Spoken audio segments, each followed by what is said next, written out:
The Andy Pollin Show. We got to go after this with everything we got, figuring they're going to come with everything they got. I'll start off by saying I'm bored, I'm broke, and I'm back. The Andy Pollin Show on ESPN 630 starts right now. And this is literally the morning after. The morning after the hearts were ripped out of a lot of people who have been going downtown to see the Caps and Wizards play and watch Capital One Arena help to transform the city over the last 26 years. And the news coming yesterday that Ted Leonsis, the owner of the two teams, has made a deal with the governor of Virginia, Glenn Youngkin, to move the team to Northern Virginia. Going to move them to Alexandria as of 2028. So you've got this season and 4 more seasons at Capital One Arena. And a Hail Mary thrown up by the mayor yesterday, probably too little, too late. I believe from listening to the half-hour news conference in which she took questions, she's resigned to the idea that the only way they're going to keep the two teams is if this falls through in Virginia, if the state legislature does not approve this. But other than that, it doesn't look like she really has a fighting chance. She said at one point, and we're going to play some of the audio from her and as well as what took place yesterday at the Potomac Yard site where this new complex is going to go up. But she said she had watched the news conference yesterday morning. The mayor held her news conference in the afternoon, and she said that she was somewhat surprised to hear Ted Leonsis talk about building something from scratch. Well, it's been pretty well known that he wants a place to put his monumental production company, his global headquarters, practice facilities, the whole deal. And realistically, they weren't going to tear down monuments to make this happen in downtown D.C., so there wasn't just land available to do this. So she got that deep in the negotiations without finding out that that's what he wanted to do. It's like a couple gets married and one says to the other, "Oh, I didn't know you wanted kids." I mean, what was she doing during this negotiation? Was it only about money? And many people believe that she got in too late on this, that she should have been ahead of the curve, fell way behind it. And she was also pressed pretty hard by Tom Sherwood at the news conference yesterday about the crime and how much did the crime factor into this and them leaving. I'm sure it played a role. And she at one point referred to the upsurge in crime as a blip. And Sherwood took her to task on that. We'll get to that and a whole lot more. But overall, I think a very, very disappointing day for those of us who watched the whole development of this, going back to when Abe Pollin built the Capitol Center in 1973. We didn't have anything like it, no big arena in town, and that made us a big-time city because at that point, we only had the Redskins as the professional team. The second most popular team in town was Maryland basketball. And now we had professional basketball coming in with the promise of hockey coming a year later. And so we at least had 3 of the 4 major sports here. Took a long time to get baseball, but at least 3 of the 4 in the nation's capital, which was a good thing. And although you had to schlep out to Landover, and the telescreen wasn't the greatest in technology, but state-of-the-art at the time. The skyboxes were way up there, too far away to see the floor. But, that was the beginning of the wave of luxury boxes and the way stadiums and arenas were transformed from that period of time. And then when Abe Pollin put everything on the line to fulfill his dream, the dream that he originally had in 1973 when he opened the Capitol Center was to build downtown, and he did it with his money. There was money from infrastructure from the city, of course, but they built the arena, and when it opened in 1997, I thought, well, this is it. This will be here for the rest of my life. And now it looks like, while it'll still exist, and Ted Leonsis threw everybody some crumbs yesterday saying, here, have the Mystics in a few concerts. But we're moving on up. We're moving on up to Alexandria. And, hey, you know what? There's an airport here called National Airport. And it's not in Washington. It's in Virginia. Ha, ha, ha, ha, ha. So, that was kind of the way I felt about yesterday. Tony Kornheiser, who has lived here for the last 44 years, not a native, grew up in New York. Mike Wilbon, who's from Chicago, but has spent a good deal of his time in this area, even lived in the city for 10 years. This was their reaction last night on PTI on the news that Ted Leonsis is yanking the Caps and Wizards out of Washington and heading to Alexandria.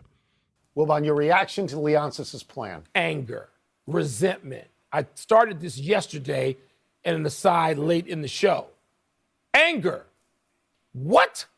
You got a product out there that's never been great, and it's been in the District of Columbia. And people pay and they come, and this has cultural overtones and issues to it. And so you want the city game, you're going to take this franchise out of the city of Washington, D.C. and take it to Virginia?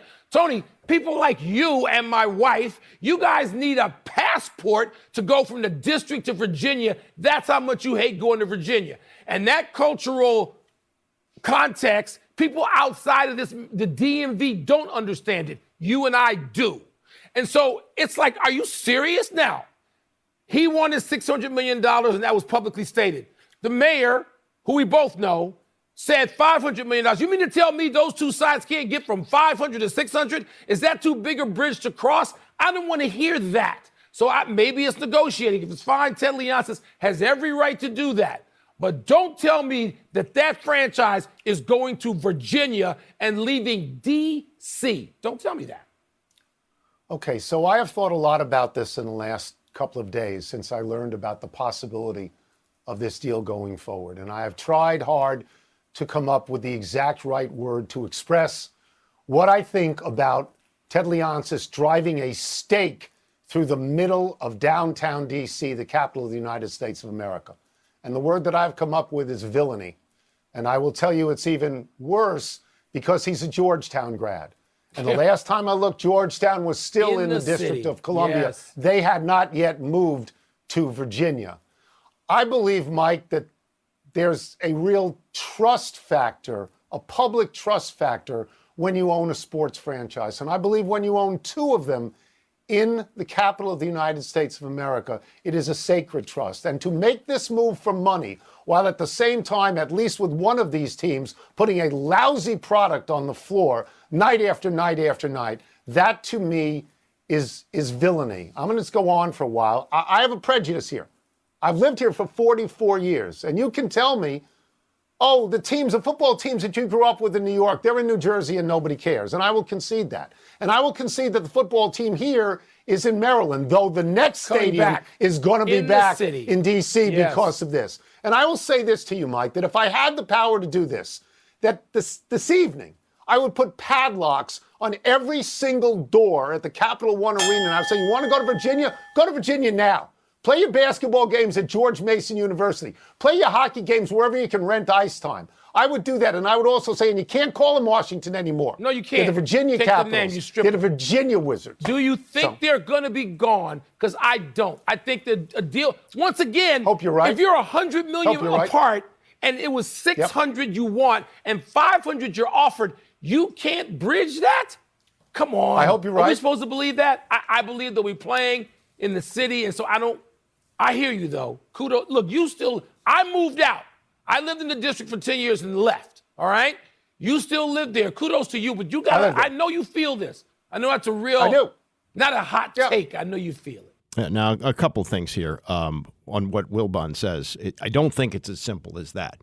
I don't think it's as simple as, hey, okay, you want $600 million and we'll give you $600 million. I think it's beyond that now. In fact, I heard a Monumental executive yesterday say they're only focusing on the Virginia offer right now. That's what they're moving towards. So I don't think it's, come up with an extra $100 million and the team stays. It's more complicated than that. And the point that Tony makes about what to call them, I'm reminded of this. The Giants, you may remember, moved out of New York City. They had played many, many years at Yankee Stadium. Then Yankee Stadium was refurbished in 1974 and 75. In the meantime, the Giants made a deal to move to New Jersey. The Meadowlands were built. And there were some really rough feelings at that time. It's gone back a long time. But New Yorkers said, whoa, these are the New York Giants, and you're going to play in New Jersey? And if you look at old video and old photos, you'll see when they started playing at the Meadowlands, they changed the logo on their helmets from NY to Giants. And when they won the Super Bowl after the 86 season, they wondered about having a ticker tape parade in New York City. And the mayor, Ed Koch, said, let them hold their parade in Moonachie. Like, let them go in Jersey, or let Jersey pay for the parade. That's the bitter feelings that were there. So, yeah, once they move, are we going to call them the Caps? Because they're not in Washington, D.C. anymore. Are we going to call them the Washington Capitals and the Washington Wizards when they're the Alexandria teams? I don't know. We'll see. Meantime, let's react to some of what was said yesterday. And as I pointed out when we aired this live, this sounded much more like a pep rally than a press conference. This is the governor of Virginia, Glenn Youngkin, kicking things off. I am pleased to announce that right here in Alexandria's Potomac Yard, we have a plan to unleash a brighter, more extraordinary future. And as part of this amazing project, we will build a spectacular $2 billion sports and entertainment district. Doesn't he sound like one of those guys who's selling you a big screen TV? 64 inches of big color, $2 billion. Here are the specifics of the deal as outlined by the governor.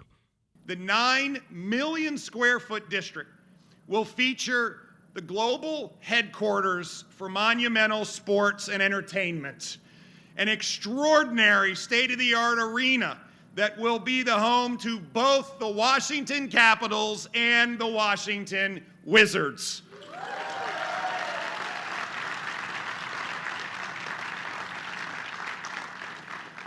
And on top of that, it'll be the home to Monumental Sports Network Media Studio, the Wizards practice facility, a 6,000-seat performing arts venue, an expanded esports facility, and in addition, new retail, restaurants, a conference center, hotels, and residential and community gathering spaces.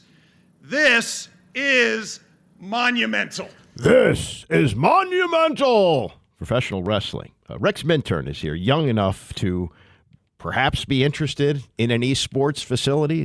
Is that a selling point for you? No, not at all. No, okay. And I don't know anyone that it is. No, okay. So, and no one your age would be excited about Ted's championship esports team. No, I mean, I know people watch like streamers, which is independent. No one watches these leagues. It's ridiculous.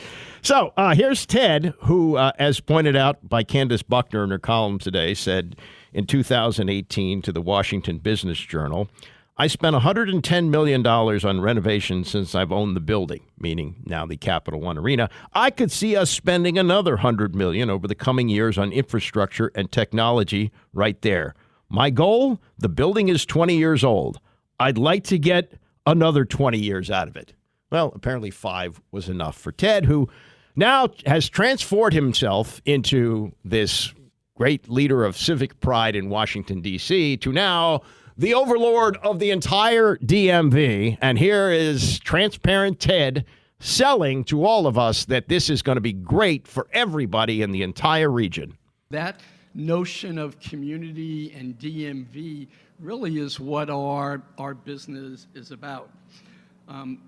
That's the higher calling for sports. That is the higher calling on everything that we do, to build these legacies through winning championships, from doing the right things in the right way by our fans, so that people can appreciate the community that they live in.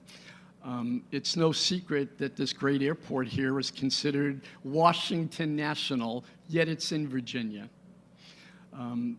You have so much contribution to what this community is about.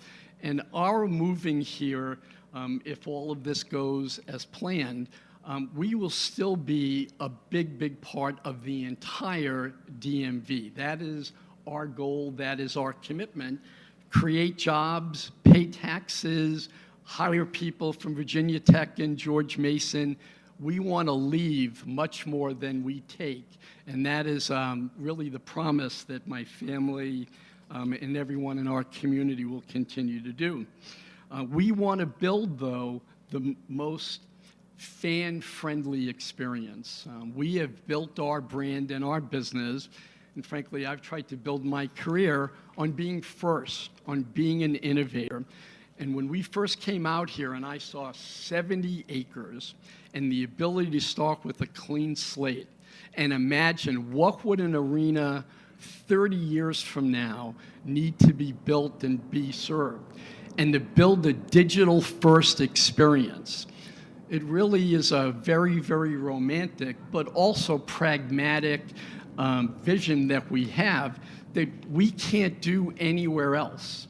This place for people is one of a kind. I mean, I got goosebumps again, came here a week ago, and just looking out at all of the expansion capabilities on water with the airport across the street and a brand new metro stop. I mean, that primordial set of ingredients can really create what we think we can build, really the exemplar new experience, and we'll see, we'll be very on trend because this is what we'll have to do in professional sports.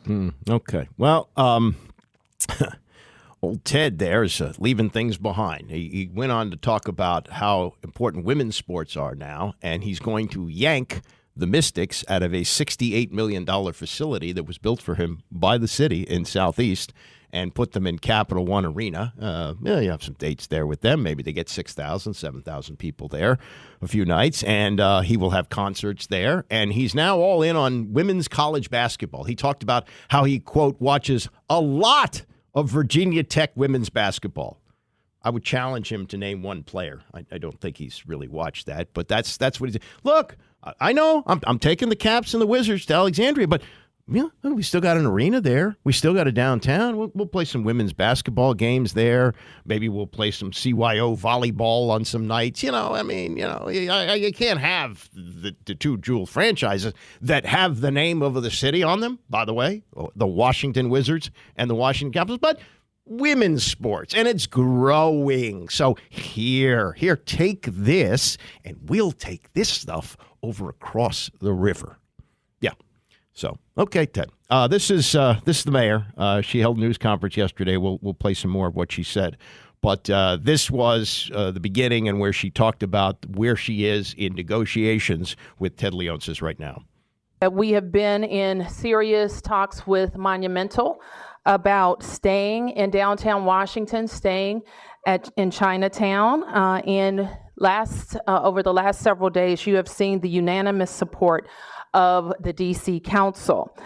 We have been responsive to Monumental throughout our process, and we have negotiated in good faith with them over the last several months.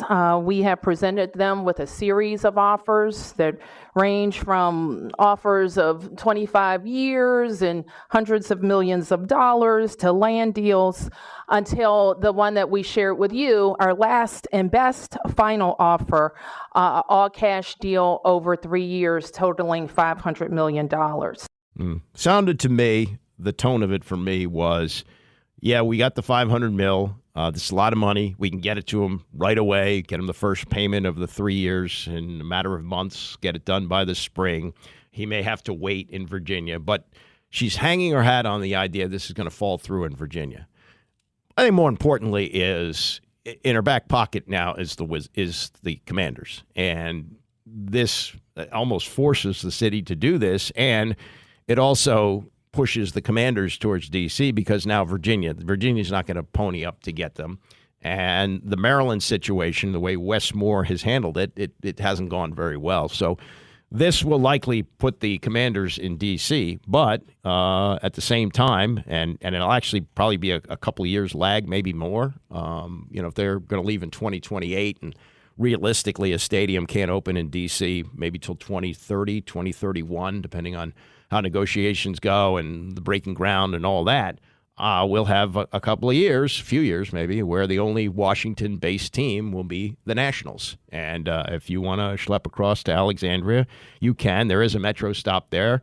Not all the lines go through there. I think it's only the blue and the yellow, whereas all the lines intersect at a Gallery Place. But okay, that's where things are going right now. Could they change? We'll see. Got a lot of questions to ask Mark Touhey, who is the former general counsel to the mayor and also the former chairman of the D.C. Sports and Entertainment Commission. So he will have some real insight on this. And is there any chance, he believes, that Washington can save this? Coming up, we'll talk a little bit about the Commanders' news conferences yesterday for the quarterback and the coach. There's a season still left to be played. It was kind of left on the side of the road before the bye week, but they got 4 games to go. They're going to Los Angeles this week, and we'll talk a little bit about that as we continue. It's the Andy Pollin Show, ESPN 630.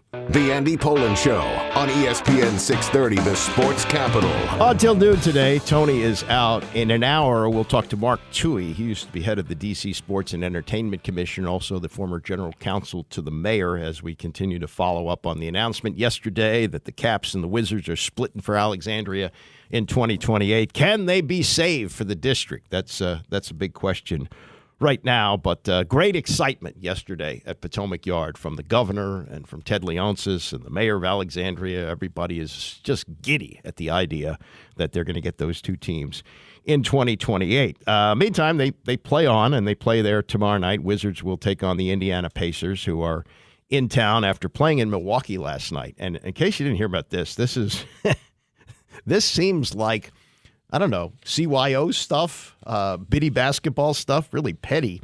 Giannis Antetokounmpo had a career high in this game. He had 64 points. He was 20 of 28 from the field. 64 points on 28 shots. Wow. 24 of 32 from the line. He had 14 rebounds, played only 37 minutes, becomes the first player in NBA history to make at least 20 field goals and 20 free throws in a game while shooting at least 70% on each.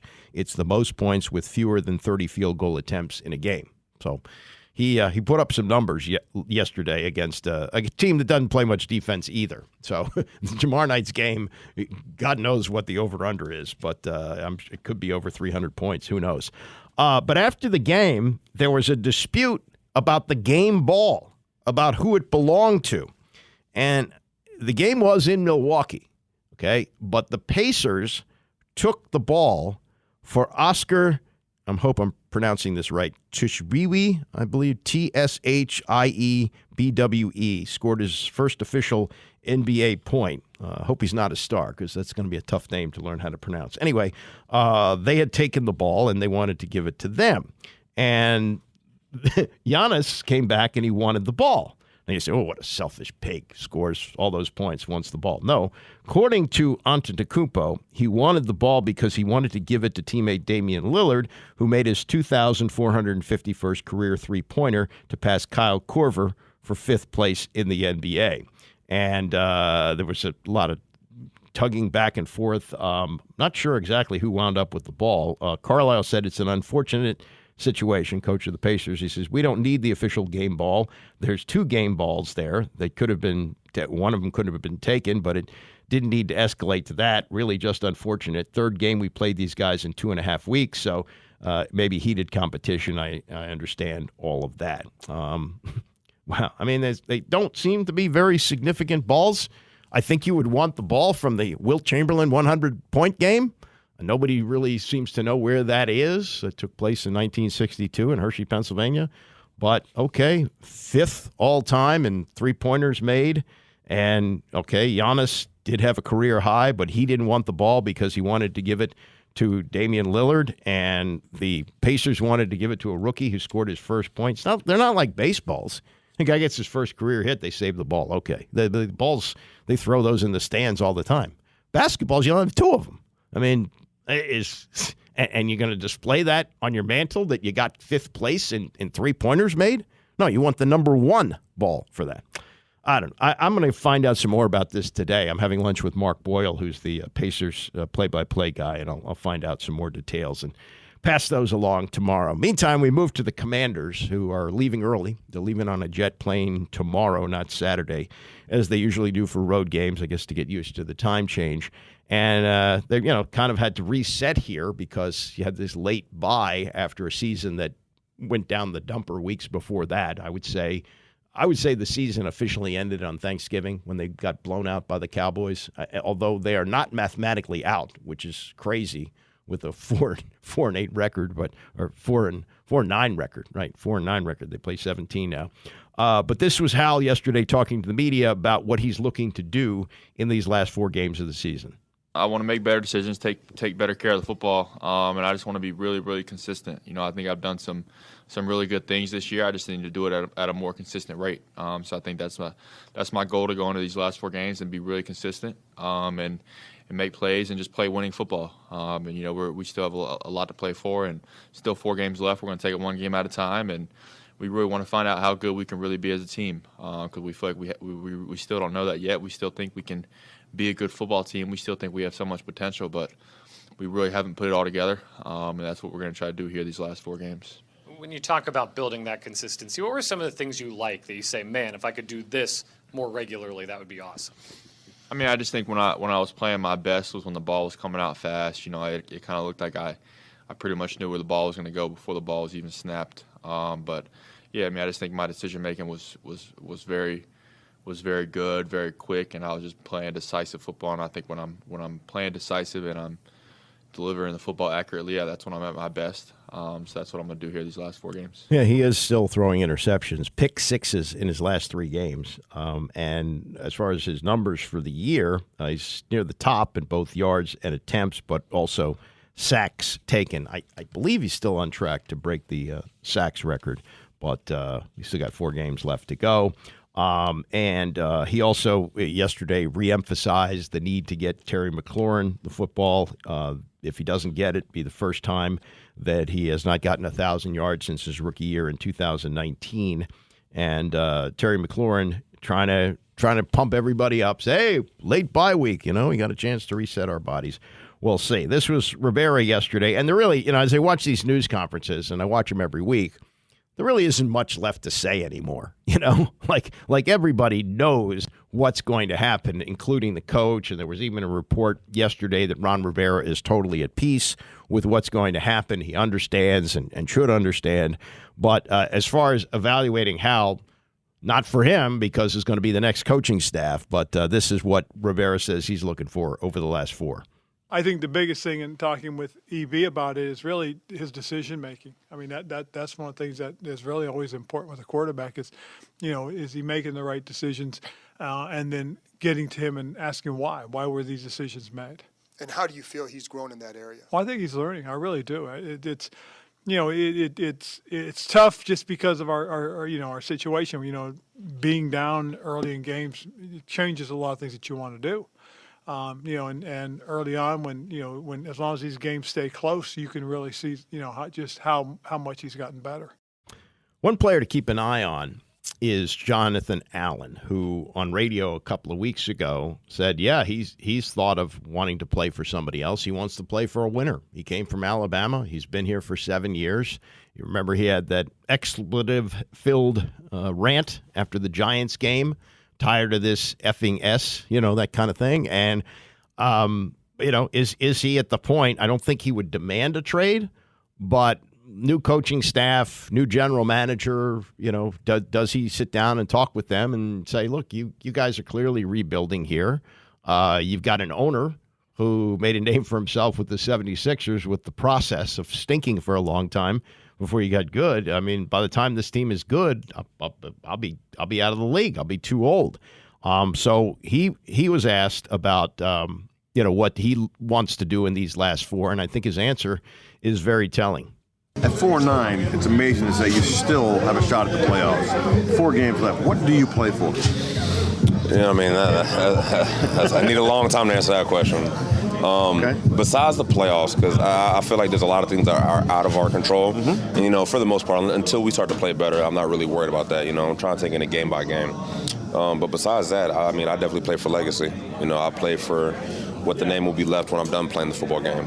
For a lot of guys in the locker room, a lot of them are playing for the fame. A lot of them playing for money. So it really just depends. But I know for me, besides competing to win, I'm playing for the legacy and the name on the back of my jersey. Those 2 quotes taken out of context are pretty damning, saying he's got teammates that are playing for money and fame. That's not something that teams like to say. I don't know who he's referring to specifically, but I'm sure he has some people in mind. I'm sure he's thinking about that. And, talking to Chris Cooley about this some years ago, he said, you'd be surprised at how many players don't like football. They've played football all their lives. That's what they've done. That's what they're good at, but they don't love it. And there are guys who are just looking at the money. And there are guys who maybe are just looking at the fame. I don't think Jonathan Allen is one of them. I think he's a great leader and a great player. But, that's telling when a player says that.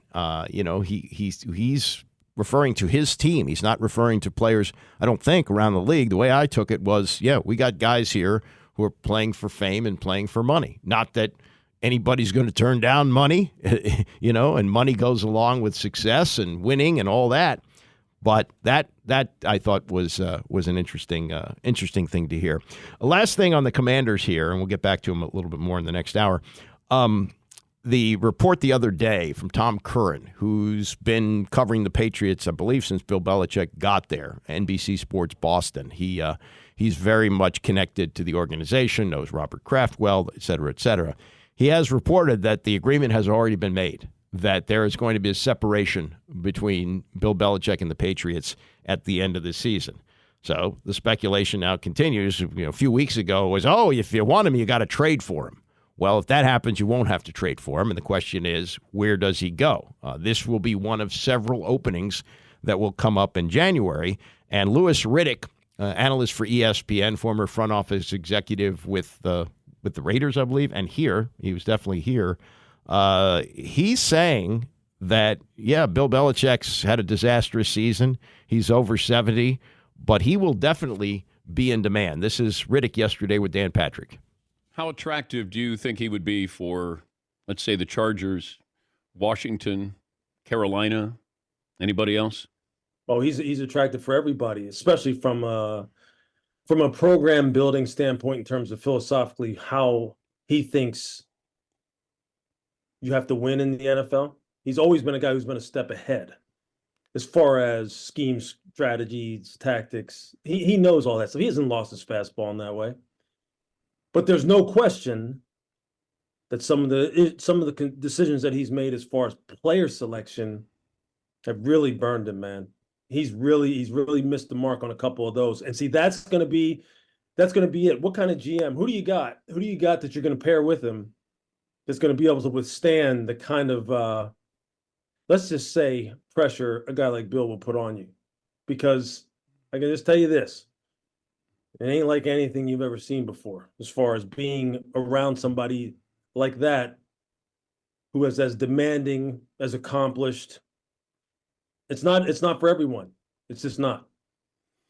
But do you think he goes in, he wants to be the GM and the coach if he goes to another place? Or would he be willing to acquiesce to a GM?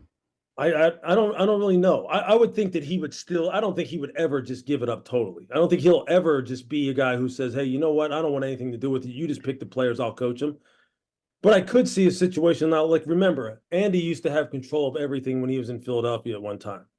Everything. Now, Tom Heckert worked with him, but Andy had control of everything. He became, and he would probably tell you himself, and I don't want to speak for him, but I know how he has talked about it, but he became someone who became an even better coach as far as the details are concerned when he took a lot of that off of his plate, and he just had someone who he can trust. And right now he's hit the sweet spot with him and Brett down in KC.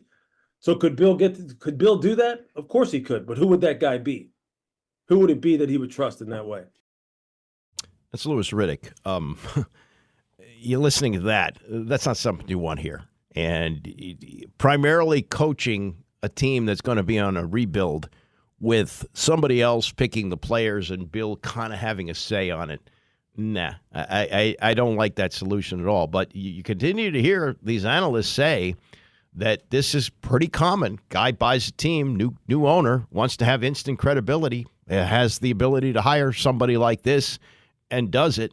You know, after many disastrous moves by Dan Snyder, including hiring Jim Zorn to replace Joe Gibbs on the second go-round, it looked like, okay, they were finally on the right path. They got Mike Shanahan. He's got 2 Super Bowl championships with the Denver Broncos.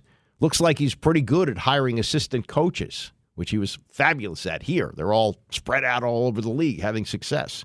And it didn't work out. It didn't work out because of Dan Snyder, because of allowing RG3 to undermine Mike Shanahan. And then he continue to move on. Jay Gruden is next hire, and Ron Rivera, and et cetera, et cetera. And now Snyder's gone, and a year later we'll have Ron Rivera gone.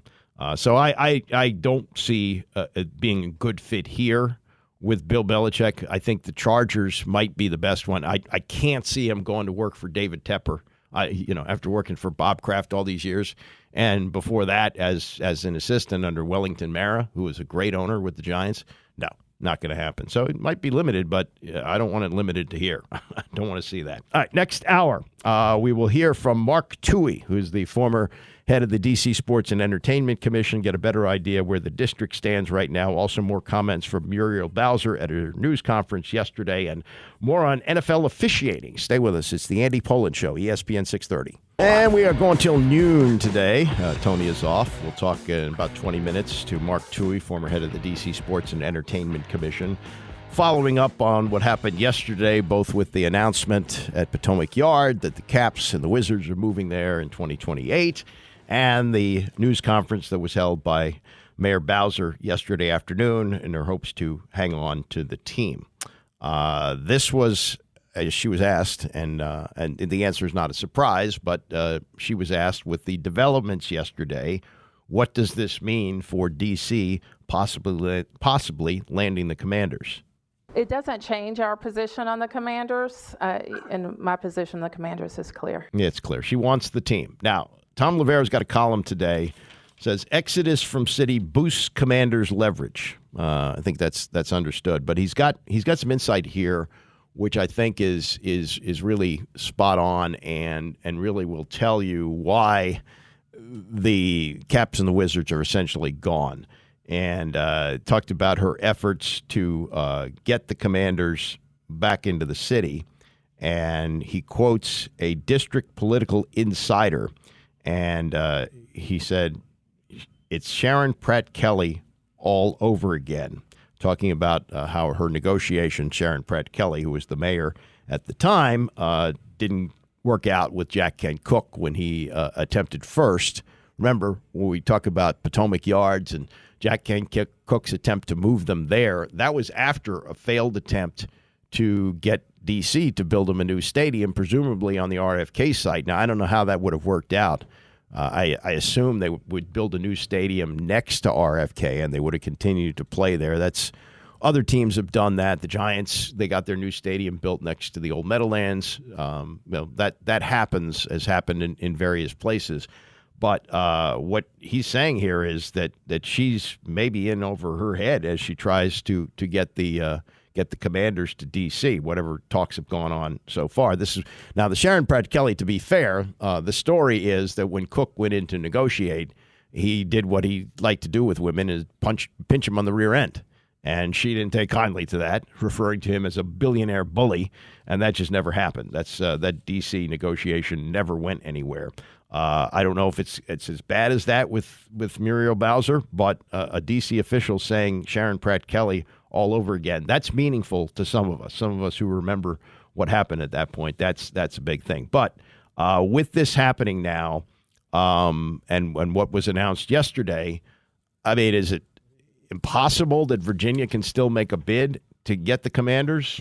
Maybe not, but seems unlikely. Seems that their efforts and what they're going to tell the taxpayers, hey, we're getting a basketball and hockey team in this enormous complex with an entertainment arena and practice facilities and shopping and apartments and a whole city that's going to really spring up based on the two teams moving there. So that kind of takes Virginia out of the mix.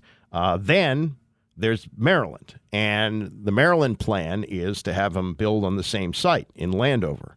That would be the easiest thing to do because I assume in the deal, because Dan Snyder owned the land too, I assume in the deal that Josh Harris owns the land, and it would be fairly simple with Maryland paying for infrastructure, that they would build a new stadium close to the Morgan Boulevard metro stop, and that would satisfy everything. But Lavero writes, Maryland Governor Wes Moore has bungled the negotiations with the Orioles for a new lease at Camden Yards, and trying to keep the Commanders in Maryland appear to be beyond his abilities. That leaves the district and Josh Harris with newfound leverage over desperate city officials. Yeah, they can't let this get away. This cannot happen. It cannot happen that the Caps and the Wizards are going to be playing in Alexandria, and the Commanders either, I guess, would stay in Maryland or possibly go to Virginia, and D.C. would be left with one team, the Nationals. I just don't see how that happens. Now, the Metro stop is considered to be a big part of what's going to go on in Virginia here with this new complex. Metro's going through its own problems. We'll see if they can get that worked out. Also, Bowser wouldn't address this yesterday. I'm going to ask Mark Touhey about it as well. The entertainment and sports arena that was built on the campus of St. Elizabeth's in 2018, that was a $69 million project. Ted only kicked in 5%, says Tom. Only 5% of that. So that may just sit there with no tenants. They got nothing, because if he's going to move the Mystics over to Capital One Arena, and that's really been their main tenant, who's going to play there? I guess they'll have some high school basketball games, things like that, maybe some college women's games. I don't know.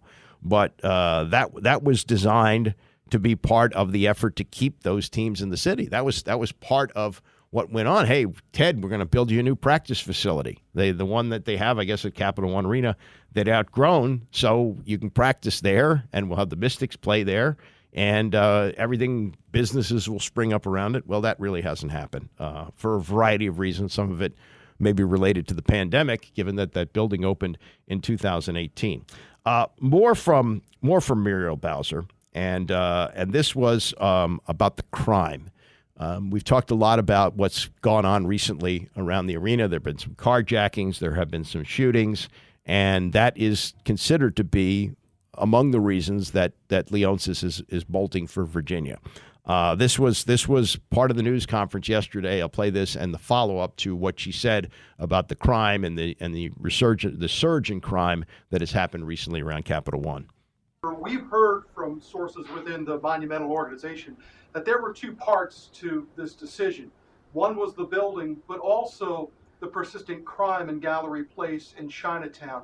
What did Monumental officials tell you or urge you to do in response to that? And do you feel at all that they have effectively given a slap in the face here to the district? Well, I would characterize what they said to us, and I happen to agree with it, that our experience with crime is kind of a blip. It's a phenomenon, and we can look back over the last several years and see a lot of contributing factors, but we will drive it down. So I don't know that they characterize it that way to us. I did have the opportunity to hear part of Ted's comments earlier, and what I was struck by was when he said he had goosebumps going and having the opportunity to build from scratch. So if, I would say a lot about that comment. Now, there's a difference, and in our view, there's a difference to being committed to an urban arena and being interested in a suburban arena. We obviously think that urban arenas are more interesting, more fun, there are more opportunities for additional activities, and we think our fan base, also coming from around the region, likes that. Okay, so she transitioned from the crime question to Ted revealing, I guess, at this news conference yesterday that he wants to start from scratch and build this campus. I would ask the question, when you're negotiating with him, doesn't that come up? Don't you ask the question, what are your plans? What do you want for this? More than just money? Or was it just over money? Was it just amount of money? And she's come up $100 million short of what he asked for. He wanted $600 million for $800 million worth of renovations, and she came up with $5 million. He wants $6 million. But is that all they talked about, is money? I mean, she's surprised that he's saying, oh, look at this gorgeous complex I'm going to build, and I'm going to have an entertainment complex here, and I'm going to have a practice facility here, and shops and restaurants, and I'm so taking care of the DMV. That didn't come up. Now, the follow-up on the remarks she made about the crime being a blip. Tom Sherwood, he's not with NBC4 anymore, was for many years. Nobody knows D.C. politics better than Tom Sherwood. I don't know what he's doing now, but obviously still attending news conferences. And he followed up on that comment about crime being a blip. You called it a blip. How long would this blip last? There's 1,000 carjackings almost, record homicides. no police officers on the street? When is the blip going to be over? What, excuse me? said No it's- police officers on the street. Hundreds short. Oh, that is true. But we have more, excuse me, Tom, we have more than 3,300 men and women that protect our city each and every day. And I think it's a slap in their faces to say there are no police on the street. Well, what about calling it a blip, that this crime wave is a blip? Because I think in terms of the history of the district, we're going to look back and see that we had crime increases. I presided over crime increases in the time that I've been a city council member and mayor. And when we work together to have the right policies and enforcement in place, we drive crime down, and we will drive it down again. I did not mean to suggest that I don't think we have a serious situation. So let me clarify that if that's what you took from it. But I do want to put it in context of time and how we work to reduce crime, and we will do it again. Well, one of the things that the arena has done is revitalize the area, and that had initially cut down on crime. And when there were police officers available, we didn't have these issues as much as we do now. I don't know if they can recruit enough police officers to make that area as safe as it needs to be. And Ted has had to hire off-duty cops to help to protect the arena, and he doesn't want to do that anymore, I'm sure. So it's a real problem, and this is on top of the economic impact of the teams leaving, which would be directly, she said, about $25 million. All the other things that go along with it, including the businesses that suffer from the team leaving, all the ancillary stuff like the crime and so forth, all those things have to factor into this. Now, the other thing that's a problem now for that area is that people aren't going downtown to go to work. A July report from the Government Accountability Office found that 17 of the 24 federal agencies in the district used only about 25% of their building capacity on average. Many federal workers are still working remotely. That's part of the picture too there. And all of these things would go into a city that would take a big step backward if this goes through. This is going to be, I don't want to say it's going to be ruinous for the city, but it's going to have a devastating impact, and there's no getting around that. And one of the things she talked about too, and I'm going to ask Mark Touhey how realistic this might be. She said, well, if he wants this campus, and she acknowledged that there's just not enough room around Capital One Arena to build all these things that he wants, maybe they could look into the RFK site. Well, no, the RFK site would not work for this. It would work for football. But I can't see that would become an area that they would want to have. And then she mentioned the FBI building, that they're going to Greenbelt. I don't think that's the Hoover building. I don't think that's enough space to do this.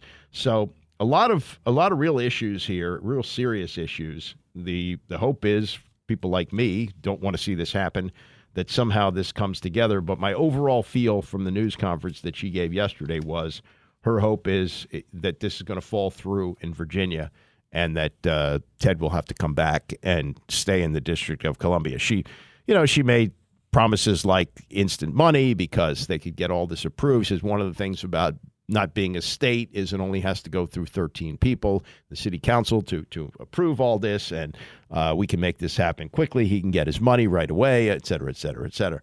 I don't think that's the way he's thinking. I think he's enamored with the idea of building his own city. Like Capital One, that was Abe Poland's vision. This is Ted Leonsis' vision. And where did he make his money? He made his money in Virginia with AOL Online. I believe it was his idea to send those floppy disks out, mail them out, and help to make America Online as successful as it was and make Ted as rich as he is. And he has, done other business deals that have made him even richer.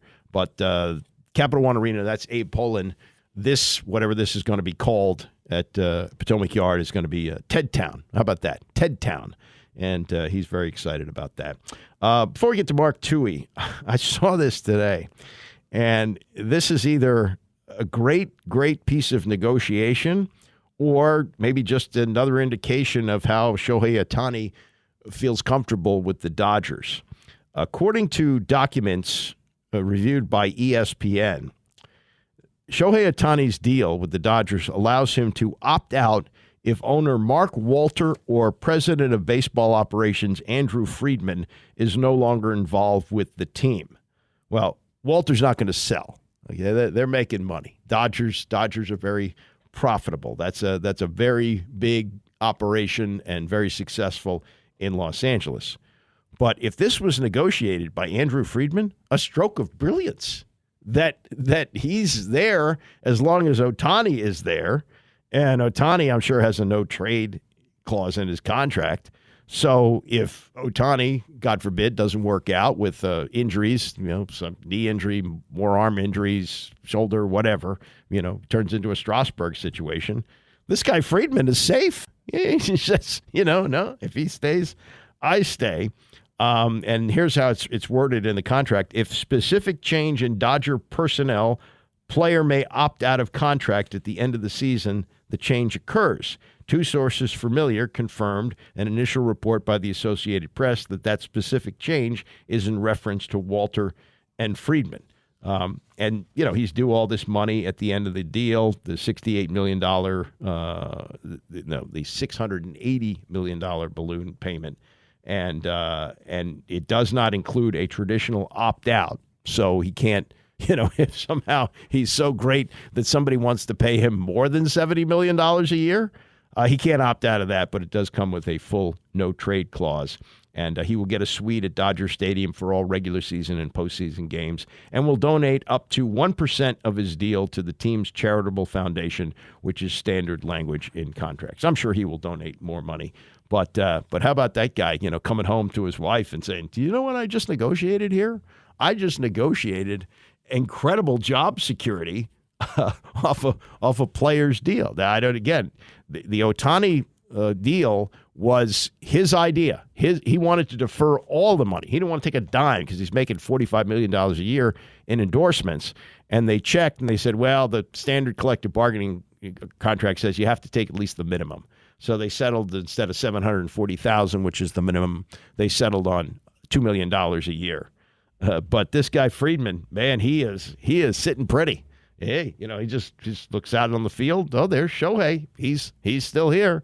As long as he's here, I'm here, because if you get rid of me, he's got the right to walk out the door.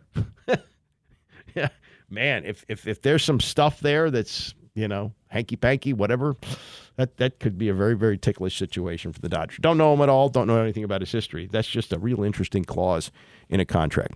Mark Touhey is going to join me next. More insight on where the District of Columbia stands with this announcement yesterday that the Caps and the Wiz are splitting. Stay with us. It's the Andy Pollin Show, ESPN 630.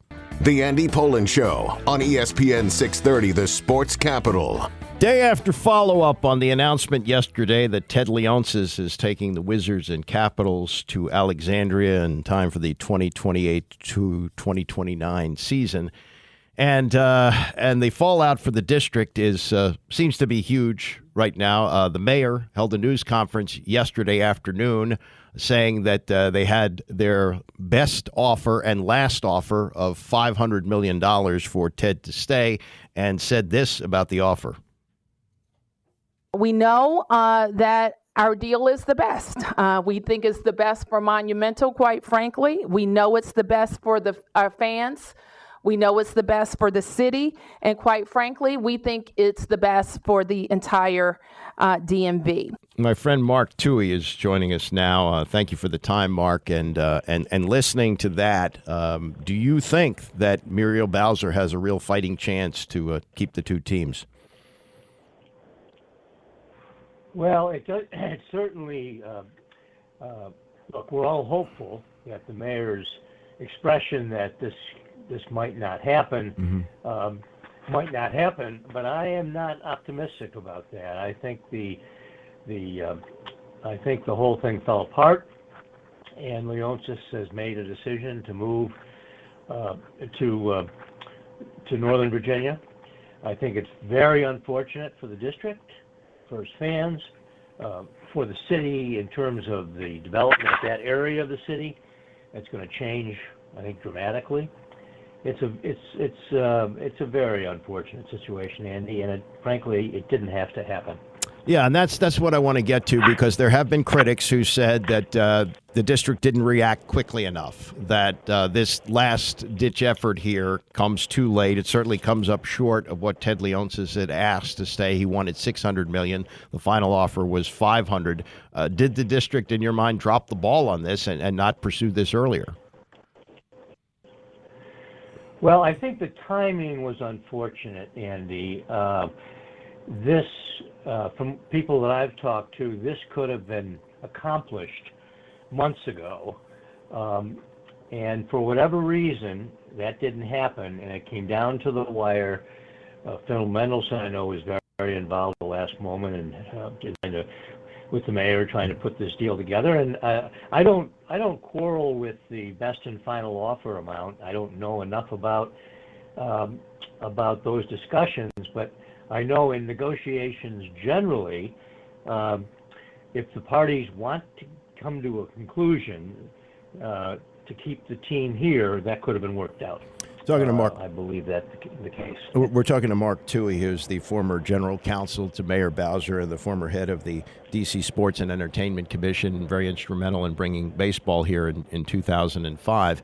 And some of the things that were said yesterday, to me, were baffling by the mayor, where she said that she had listened to Ted Leonsis' news conference and was unaware that he wanted to start from scratch and build his own campus. I mean, don't you think that would have come up in the negotiations with him?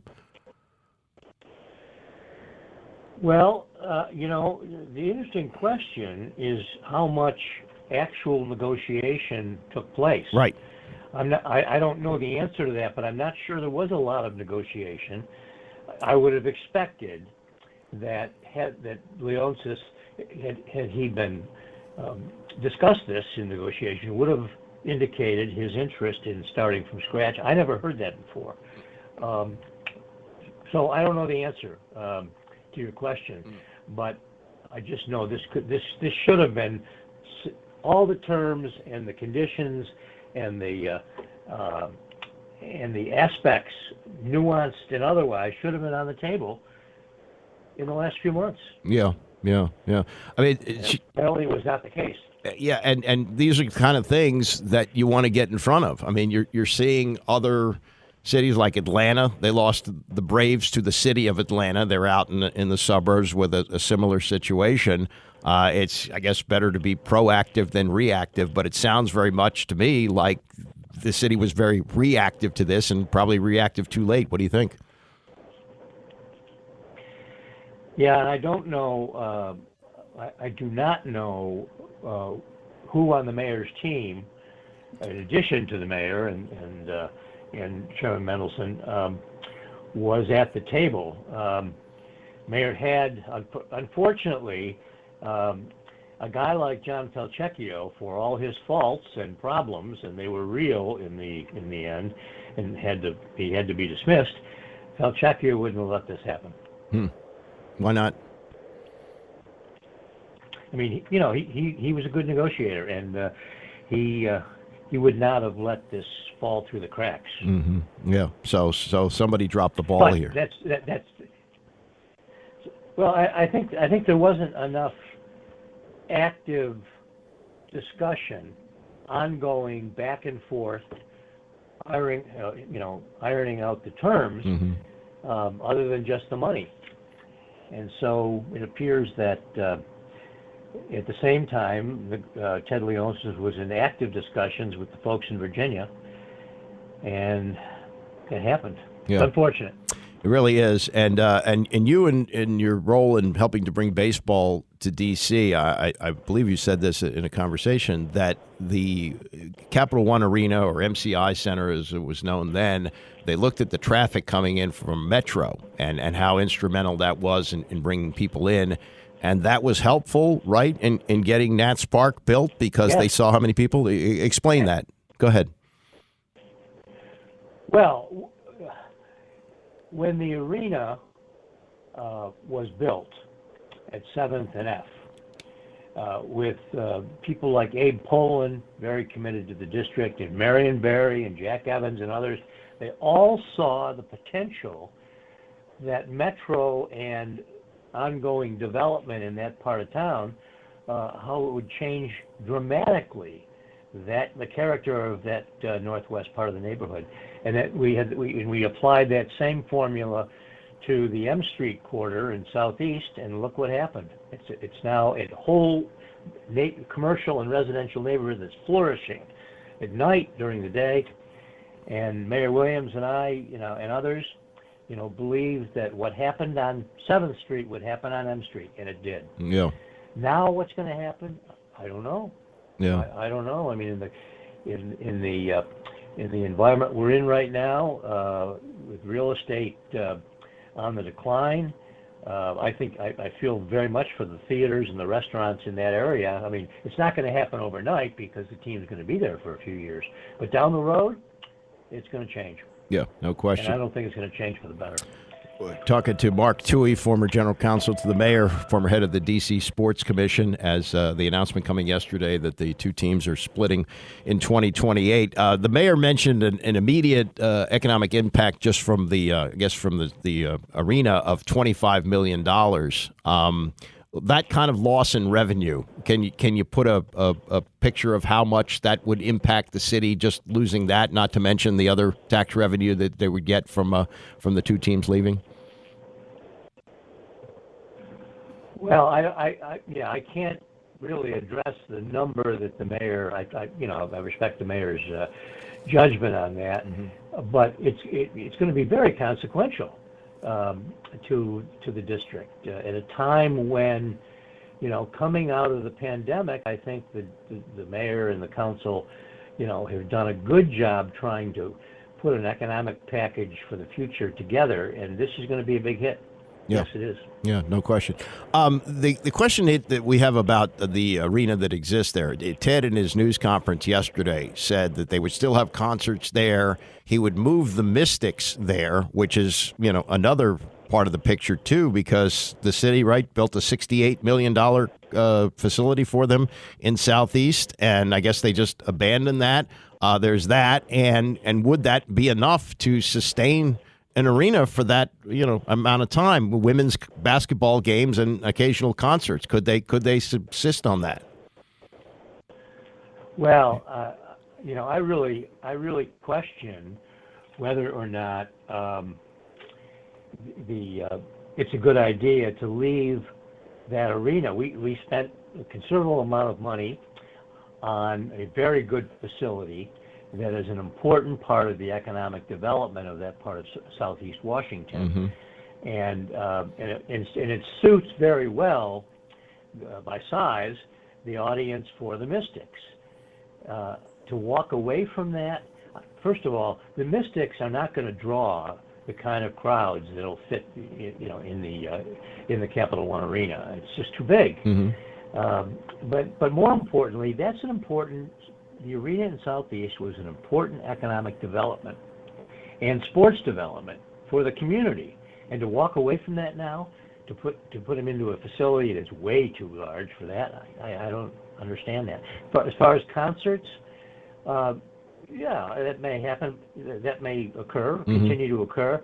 But you wait and see what happens across the river once they build that campus. I think Ted Leonsis is going to move all his operations and concerts in there. Yeah, well, he said because of conflicts, dates with the Wizards and the Capitals, they couldn't hold all the concerts they want to hold there, so they shift some of them over. But I'm just wondering, is that going to be enough, or does the city eventually, would they even tear down Capital One Arena? I mean, it's got to be occupied at least a certain number of nights, and if you don't have enough people using it, I mean, what eventually becomes of it? I would defer to the development community and the real estate community, but I can't imagine you're going to keep that arena for a few concerts a year and a couple and in the Mystics schedule. No. I think plus the fact that the arena is technically outdated, and I think it probably comes down. Yeah. Now, this $500 million that they were going to offer for renovations, I'm assuming that would not still be in play without the Capitals and the Wizards staying there. Where does that money go? Could that money go for, I don't know what? I mean, what would they? I mean, you can always make use of money for the city, obviously, but if that money was earmarked for that, what could they do to kind of replace what's being taken away? Well, don't forget we have the negotiations with the learners on the issue of ongoing improvements to the stadium. We have the issue of the district's involvement in any aspect of financing a new football stadium on the site of RFK. So there are uses for that money. Money that was earmarked for the Capitol Arena will be used for something else, because that arena is going to be around for a few more years. They're playing until what, 28? 28, but I don't think they would do any renovations in the meantime. Do you? I don't think they would. I don't either. Yeah. I don't. No. I don't think they would either. And you mentioned the Commanders, which is a big part of this. Does this, you've been on the side of this and trying to lure a team. Do you think that this takes a big step forward for DC getting the Commanders? Well, I think it puts the emphasis on that project. Mm-hmm. When the issue of the Capital One Arena and the stadium, baseball stadium, came up, there was a phrase that was used, and I used it as well in talking to some people at the council. You have to take care of the teams you have before you take care of the teams you want.